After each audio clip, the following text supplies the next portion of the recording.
नमस्कार। मैं हूं अंजू पंकज। बहुत बहुत स्वागत है आप सबका। तो आज की रात दिल्ली के सीएम अरविंद केजरीवाल के लिए बहुत भारी रही होगी। कहां शीश महल का ऐशो आराम और कहां ये तिहाड़ जेल की जेल नंबर 2, जहां पर अरविंद केजरीवाल को रखा गया है। एक झटके में ही वो अर्श से फर्श पर गिरे हैं। 21 दिन बड़े ऐशो आराम के साथ वो अपने सरकारी बंगले में गुजार कर आए हैं, लेकिन अब ना जाने कितने वक्त के लिए उन्हें इसी तिहाड़ जेल में जेल नंबर 2 में रहना होगा। लेकिन जैसे ही रविवार को वो तिहाड़ जेल पहुंचे, वैसे ही उनके लिए एक और बुरी खबर आ गई, क्योंकि अंतरिम जमानत खत्म होने के बाद उनकी ऑनलाइन पेशी हुई और राउज एवेन्यू कोर्ट ने उन्हें 5 जून तक न्यायिक हिरासत में भेज दिया। अब अरविंद केजरीवाल को तिहाड़ जेल में ही रहना है। हालांकि लोगों को यकीन नहीं था कि अरविंद केजरीवाल चुपचाप बड़े आराम से 3 बजे अपने घर से निकलेंगे और राजघाट जाते हुए, हनुमान मंदिर जाते हुए, अपने पार्टी मुख्यालय पर भाषण देने के बाद आराम से तिहाड़ जेल पहुंच जाएंगे। ये अरविंद केजरीवाल हैं, जिनके बारे में कहा जाता है कि बड़े अनप्रिडिक्टेबल हैं। कब कहां क्या कर बैठे किसी को पता नहीं है। तो ऐसे में सबको लग रहा था कि हो सकता है अरविंद केजरीवाल कोई नौटंकी करें, कोई नाटक करें, जिससे कि उन्हें तिहाड़ जेल ना जाना पड़े। लेकिन रविवार को 3 बजे वो अपने घर से निकले और सीधे महात्मा गांधी की समाधि पर गए। अब कोई पूछे उनसे, एक तो उन पर आरोप लगा हुआ है शराब घोटाले का, और दूसरे वो महात्मा गांधी की समाधि पर जा रहे हैं जो शराब के बिल्कुल खिलाफ थे, शराब को निषेध मानते थे। जरा सोचिए, बापू जो ये कहा करते थे कि अगर मुझे कोई एक दिन के लिए भारत का तानाशाह बना दे, तो जो चीज मैं सबसे पहले करूंगा वो ये कि मैं देश में शराब की सारी दुकानों को बिना मुआवजा दिए तोड़ दूंगा और ताड़ के भी सारे पेड़ नष्ट कर दूंगा। यानी कि बापू शराब के बिल्कुल खिलाफ थे। और अरविंद केजरीवाल, जिन पर शराब घोटाले का आरोप है, ईडी जिन्हें शराब घोटाले का मास्टरमाइंड बता रही है, साजिशकर्ता बता रही है, वो अरविंद केजरीवाल शराब घोटाले में जब तिहाड़ जेल जा रहे हैं सरेंडर करने के लिए, तो बापू की समाधि पर श्रद्धांजलि देने के लिए पहुंच जाते हैं। आप सोचिए बापू की आत्मा पर क्या गुजर रही होगी। और अरविंद केजरीवाल का तुर्रा यह है कि उन्होंने तो कोई घोटाला नहीं किया है, बल्कि वो देश को तानाशाह से बचाने के लिए तिहाड़ जेल जा रहे हैं। देश की सारी जनता जानती है कि ईडी ने अरविंद केजरीवाल को शराब घोटाले के आरोप में गिरफ्तार किया था। ईडी ने अपनी सप्लीमेंट्री चार्जशीट में अरविंद केजरीवाल को शराब घोटाले का मास्टरमाइंड, मुख्य साजिशकर्ता बताया है। यहां तक कहा है कि अरविंद केजरीवाल सीएम होने के नाते भी इस घोटाले में शामिल थे और आम आदमी पार्टी के संयोजक होने के नाते भी इस घोटाले में शामिल थे। इसके बावजूद अरविंद केजरीवाल घूम घूम कर एक ही राग अलापते हैं कि शराब घोटाले में उनकी कोई भूमिका ही नहीं है, क्योंकि शराब घोटाला तो हुआ ही नहीं है। और जब वो ऐसा बोलते हैं तो देश की तमाम अदालतों पर सवाल उठाते हैं, सुप्रीम कोर्ट पर भी सवाल उठाते हैं, दिल्ली हाई कोर्ट पर भी सवाल उठाते हैं और राउज एवेन्यू कोर्ट पर भी सवाल उठाते हैं।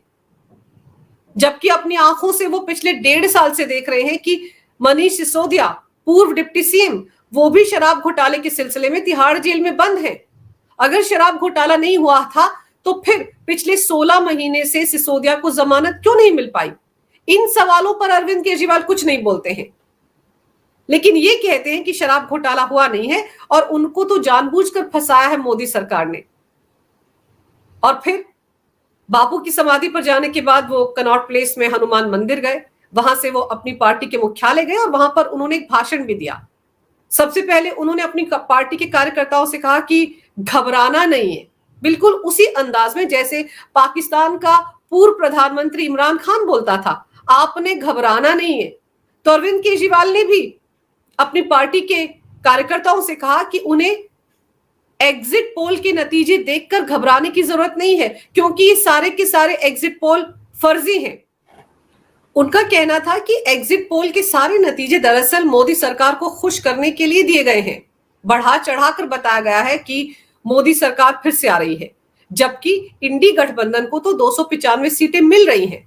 यानी कि राहुल गांधी ने जो राग अलापा है 295 का, वो अरविंद केजरीवाल ने भी पकड़ लिया है। और उन्होंने तो ये भी दावा किया कि बीजेपी को 220 सीटें आएंगी, यानी एनडीए को 220 सीटें आएंगी। अपनी पार्टी के कार्यकर्ताओं को संबोधित करते हुए अरविंद केजरीवाल कह रहे थे कि तुम घबराना मत, डरना मत, आत्मविश्वास बनाए रखना, क्योंकि जीत तो इंडी गठबंधन की होने वाली है। 295 सीटें इंडी गठबंधन को मिलने वाली हैं। दरअसल जब कोई आदमी ये कहता है सामने वाले से कि तुम घबराना मत, डरना मत, तो इसका मतलब ये होता है कि वो खुद अंदर खाने डरा हुआ है, घबराया हुआ है। और अरविंद केजरीवाल इस बात को लेकर घबराए हुए हैं कि अब की बार उनको पता है कि जब वो तिहाड़ जेल जाएंगे तो पता नहीं उनकी वापसी कब होगी। ये बात अरविंद केजरीवाल ने अपने कार्यकर्ताओं से कही कि उनको अब पता नहीं है कि वो कब लौट कर आएंगे, कब तिहाड़ जेल से बाहर आएंगे, क्योंकि वो सिसोदिया का हाल देख चुके हैं। सिसोदिया 16 महीने से तिहाड़ जेल में बंद है। बार बार वो राउज एवेन्यू कोर्ट जाते हैं, दिल्ली हाई कोर्ट जाते हैं, सुप्रीम कोर्ट जाते हैं, लेकिन उन्हें जमानत नहीं मिल पा रही है। और यही हाल के कविता का है। के कविता 11 मार्च से ईडी की कस्टडी में है, तिहाड़ जेल में बंद है। वो तो ईडी के पीएमएलए एक्ट के विशेष प्रावधान के तहत भी जमानत की गुहार लगा चुकी हैं, लेकिन इसके बावजूद उनको जमानत नहीं मिली है। तो अरविंद केजरीवाल अंदर खाने जानते हैं कि ये 3 लोग, केजरीवाल, कविता और सिसोदिया, इन्हीं की तिकड़ी ने ये पूरा का पूरा शराब घोटाला किया है। के कविता ने खुद ईडी को बताया था कि उन्होंने अरविंद केजरीवाल और सिसोदिया के साथ मिलकर ये पूरा घोटाला किया है, साजिश रची थी नई आबकारी पॉलिसी को बनाने को लेकर। 100 करोड़ साउथ लॉबी की तरफ से दिए थे ताकि उनके हिसाब से नई आबकारी पॉलिसी में बदलाव हो और साउथ लॉबी की नई दिल्ली के शराब कारोबार में एंट्री हो सके। तो अरविंद केजरीवाल को पता है कि उन दोनों को जमानत नहीं मिल पा रही है, वो दोनों बाहर नहीं निकल पा रहे हैं तिहाड़ जेल से, तो वो कैसे निकलेंगे, उनको जमानत कैसे मिलेगी। और उनके खिलाफ जो सप्लीमेंट्री चार्जशीट कोर्ट में दायर की गई है उसमें सारा खुलासा किया है ईडी ने मनी ट्रेल को लेकर। अरविंद केजरीवाल लाख कहते रहे कि चवन्नी नहीं मिली, पैसा नहीं मिला, लेकिन वो भी जानते हैं कि कोई चोर चोरी करने के बाद पैसा अपने घर पर नहीं रखता, अपने रिश्तेदारों के पास भी नहीं रखता। तो फिर जो शराब घोटाले में पैसा आया था उसको आम आदमी पार्टी अपने खजाने में तो रखेगी नहीं, उसको पूरे तरीके से खर्च कर दिया गया है। यही बात ईडी ने सुप्रीम कोर्ट में कही थी और इससे जुड़े हुए सारे दस्तावेज और सबूत और डिजिटल एविडेंस ईडी के पास है। सप्लीमेंट्री चार्जशीट में सारे खुलासे हुए हैं और फिर सप्लीमेंट्री चार्जशीट में तो आम आदमी पार्टी भी पार्टी है। तो डबल झटका अरविंद केजरीवाल को लग चुका है। सप्लीमेंट्री चार्जशीट पर राउज एवेन्यू कोर्ट ने संज्ञान भी ले लिया है, एक बार सुनवाई हो चुकी है, 4 जून को फिर सुनवाई होनी है। तो अरविंद केजरीवाल क्या करें, वो दरअसल खुद घबरा रहे हैं और इसलिए अपनी पार्टी के कार्यकर्ताओं से कह रहे हैं कि घबराइएगा मत, डरिएगा मत। लेकिन डरने का वक्त तो अरविंद केजरीवाल का है, तभी तो कह रहे हैं कि उन्हें नहीं पता कि वो कब बाहर आएंगे। और अरविंद केजरीवाल ने इससे 2 कदम आगे चलकर यह भी कह दिया कि इंडी गठबंधन की तरफ से पीएम कौन बनेगा ये 4 जून को नतीजे आने के बाद ही तय होगा। आप सोचिए किस तरह से अरविंद केजरीवाल मुंगेरी लाल के हसीन सपने देखते हुए तिहाड़ जेल गए हैं। पता नहीं कौन सी गलतफहमी उन्होंने पाल ली है कि सारे के सारे एग्जिट पोल जो है वो फर्जी हैं, यानी कि जब एग्जिट पोल आपके पक्ष में आए तो फर्जी नहीं है, लेकिन जब एग्जिट पोल में यह दिखाया जा रहा है कि दिल्ली में 7 की 7 सीटें बीजेपी को मिलेंगी और पंजाब में ले देकर आम आदमी पार्टी को 1 या 2 सीटें मिलती हुई दिख रही हैं, तो ऐसे में अरविंद केजरीवाल इन एग्जिट पोल्स को फर्जी ही कहेंगे।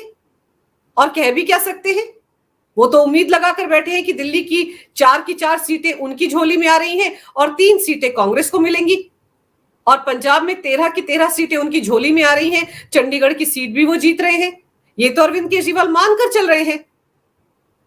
तो ऐसे में जब एग्जिट पोल में ये दिखाया जा रहा है कि 7 की 7 सीटें दिल्ली में बीजेपी को जा रही हैं और पंजाब में आम आदमी पार्टी की हालत बहुत खराब होने वाली है क्योंकि ले देकर उनको 1 या 2 सीटें मिलने वाली हैं, तो ऐसे में अरविंद केजरीवाल इन सब एग्जिट पोल्स को फर्जी तो कहेंगे, वो कैसे इनको एक्सेप्ट कर सकते हैं। कम से कम 4 जून तक तो अपने भ्रम को पाले रख सकते हैं। और फिर अरविंद केजरीवाल ने एक और इमोशनल कार्ड भी खेला। उनका कहना था कि मैं देश बचाने के लिए तिहाड़ जेल जा रहा हूं। और केजरीवाल यहीं पर नहीं रुके, उन्होंने कहा कि वो भगत सिंह के चेले हैं, शहीद आजम भगत सिंह के चेले हैं और देश को बचाने के लिए तिहाड़ जेल जा रहे हैं। आप सोचिए, अरविंद केजरीवाल जिन पर शराब घोटाले का आरोप है, भ्रष्टाचार का आरोप है, साउथ लॉबी से 100 करोड़ की रिश्वत लेने का आरोप है, वो अपनी तुलना कर रहे हैं शहीद आजम भगत सिंह के साथ। उनका कहना है कि मैं देश को बचाने के लिए जेल में जा रहा हूं और बार बार जेल जा सकता हूं। शराब घोटाला तो हुआ ही नहीं है। इससे ज्यादा दुर्भाग्यपूर्ण बात क्या हो सकती है कि अरविंद केजरीवाल अपनी तुलना शहीद आजम भगत सिंह के साथ कर रहे हैं। और यही बात मनीष सिसोदिया ने कही थी। आपको याद होगा, जब पिछले साल 26 फरवरी को उनको सीबीआई ने पूछताछ के लिए बुलाया था, तो उन्होंने भी ये कहा था कि मैं भगत सिंह का चेला हूं। आम आदमी पार्टी के लोगों को आत्ममंथन करने की जरूरत है। उन्हें कोई अधिकार नहीं है कि वो अपनी तुलना शहीद आजम भगत सिंह के साथ करें। भगत सिंह देश के लिए कुर्बान हुए थे, उन पर कोई भ्रष्टाचार का आरोप नहीं था, किसी से उन्होंने रिश्वत नहीं ली थी। लेकिन अरविंद केजरीवाल पर ईडी की सप्लीमेंट्री चार्जशीट में यही आरोप है और वो तिहाड़ जेल जाते वक्त अपनी तुलना भगत सिंह के साथ कर रहे हैं। अरविंद केजरीवाल ने भले ही तिहाड़ जेल जाने से पहले दिल्ली के कनॉट प्लेस में हनुमान मंदिर जाकर आशीर्वाद लिया, लेकिन वो अंदर से बहुत डरे हुए हैं। उन्होंने अपनी पार्टी के कार्यकर्ताओं को संबोधित करते हुए ये भी कहा कि मैं जेल जा रहा हूं, मुझे पता नहीं कि कब तक मुझे वहां पर रहना होगा। ये बात अरविंद केजरीवाल क्यों कह रहे हैं, जबकि उन्होंने तो किसी भी तरह का घोटाला नहीं किया है और जब घोटाला हुआ ही नहीं है तो वो तिहाड़ जेल गए ही क्यों? और यही एक डायलॉग अरविंद केजरीवाल का ऐसा है जिसके चलते आम आदमी पार्टी में खलबली मच चुकी है। अरविंद केजरीवाल के तिहाड़ जाते ही आम आदमी पार्टी के विधायकों के बीच में अब इस बात को लेकर घमासान मच गया है कि अब दिल्ली में आम आदमी पार्टी सरकार का होगा क्या, क्योंकि सबको लग रहा था कि इस बार अरविंद केजरीवाल जब तिहाड़ जेल जाएंगे तो अपना पद जो है उसे छोड़ देंगे, अपने पद से इस्तीफा दे देंगे, किसी और को सीएम बनाकर जाएंगे।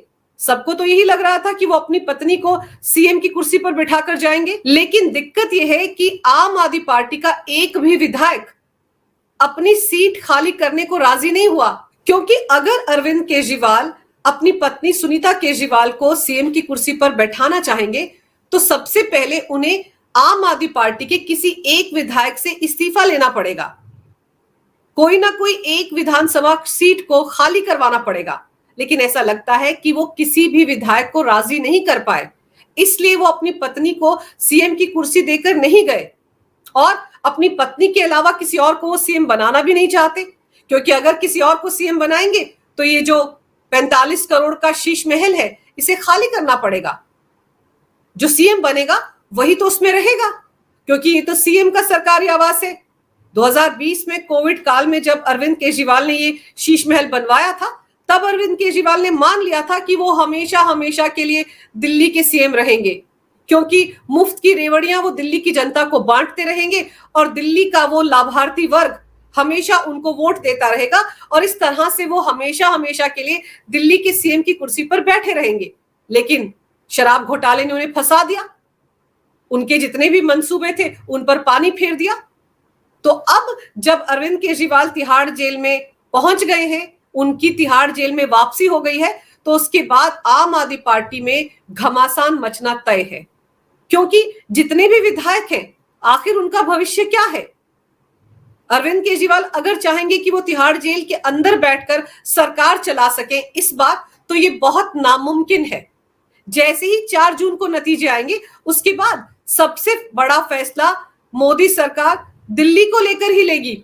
दिल्ली एक राजधानी क्षेत्र है, बिना सीएम के यहां पर सरकार नहीं चल सकती और सीएम अगर जेल के अंदर बैठा है तो भी वो सरकार नहीं चला सकता, भले ही संविधान में ऐसा कोई प्रावधान ना हो। लेकिन अरविंद केजरीवाल अब की बार तिहाड़ जेल से सरकार नहीं चला पाएंगे।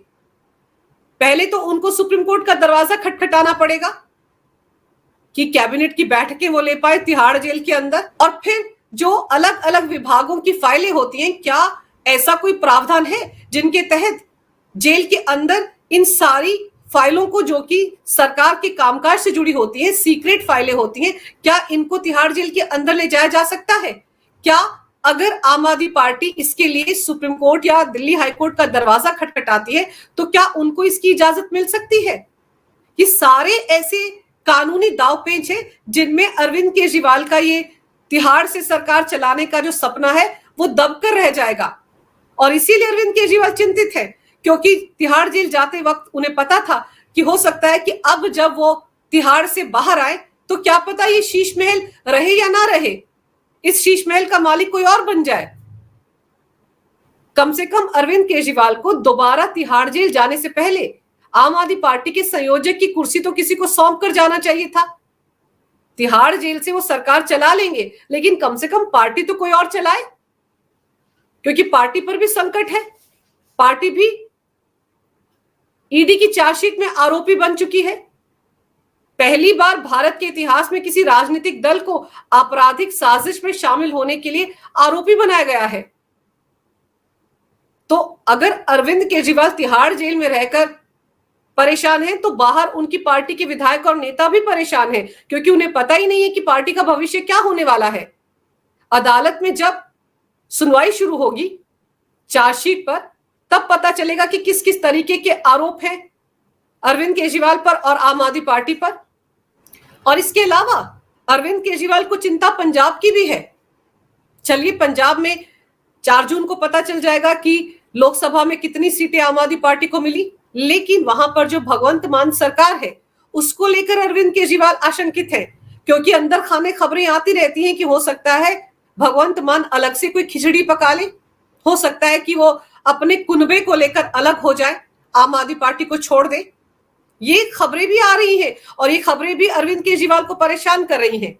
और फिर बड़ा सवाल ये कि अरविंद केजरीवाल अपनी रेगुलर बेल के लिए राउज एवेन्यू कोर्ट का दरवाजा अब कब खटखटाएंगे, क्योंकि अब वो तिहाड़ जेल में पहुंच गए हैं। अब वो अपनी रेगुलर बेल के लिए राउज एवेन्यू कोर्ट जा सकते हैं, लेकिन डर इस बात का है कि जब के कविता को अभी तक जमानत नहीं मिल पाई है, 15 महीने से सिसोदिया को जमानत नहीं मिल पाई है, तो अरविंद केजरीवाल को जमानत कैसे मिलेगी?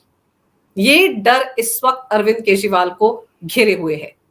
अगर आपको ये वीडियो अच्छा लगे तो कृपया इसे लाइक करें, शेयर करें। अगर आप पहली बार मेरे चैनल पर आए हैं तो कृपया मेरे चैनल को सब्सक्राइब करना ना भूलें। मेरे चैनल को अपना पूरा समर्थन दें। ये वीडियो देखने के लिए बहुत बहुत धन्यवाद। नमस्कार। भारत माता की जय हो। वंदे मातरम और जय श्री राम।